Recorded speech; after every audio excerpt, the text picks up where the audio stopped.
Ողջույն հարգելի ընկերներ, մենք այսօր Էդմոնի հետ միասին ստուգելու ենք, թե Էդմոնը ինչքանով է բարկանալու իմ տված պրովոկացիոն մի քանի հարցերին։ Ստուգելու ենք 1-ից 10 բալային համակարգով։ Պատրաստ ես Էդմոն։ Այո, Դե գնացինք։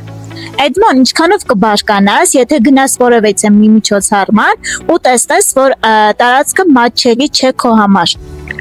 8 եթե հրավիրել են ու ասենք անմատչելիության արկայության փաստը հաշվի չեն արել, դա անընդունելի է։ Շատ լավ։ Էդմոն, ինչքան կբարկանաս, եթե քննարկում են հաշմանդամություն ունեցող անձանց վերաբերյալ հարցեր, սակայն ներկա չէ այնտեղ ոչ մի հաշմանդամություն ունեցող անձ։ 10, որովհետև դա սխալ է ու եթե քննարկում են հաշմանդամություն ունեցող անձանց վերաբերող հարցեր, հաշմանդամություն ունեցող անձիկ պետք է ներկա գտնվեն եւ հայտնեն իրենց կարծիքը։ Շատ լավ։ Էդմոն, իսկ ինչքանով կբարկանաս, եթե որևիցե մի անձ առանց քեզ հարցնելու վերցնի քո աջակցող միջոցը, օրինակ սայլակդ։ 8 եթե դա իմ ընկերն է, բայց 10 եթե անծանոթ մարդ է, ես ամեն դեպքում ճիշտ եմ գտնում վերցնելուց առաջ հարցնել։ Շատ լավ։ Էդմոն, իսկ ինչքանով կբարկանաս, եթե քո փոխարեն քո ուղեկցողից հարցնեն, թե քեզ ինչ է անհրաժեշտ։ 10, որովհետև այդ երևույթը շատ տհաճ է։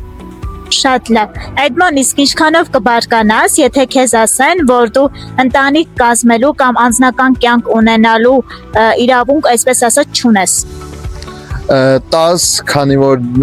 հաշմանդամությունը դա չի խոսում այն մասին, որ հաշմանդամություն ունեցող մարդը իրավունք չունի ունենալ ընտանիք կամ չի կարող պահել իր ընտանիքը։ Էդմոն, իսկ ինչքանով կբարկանաս, եթե փողոցում զբոսնելիս քեզ գումար առաջարկեն։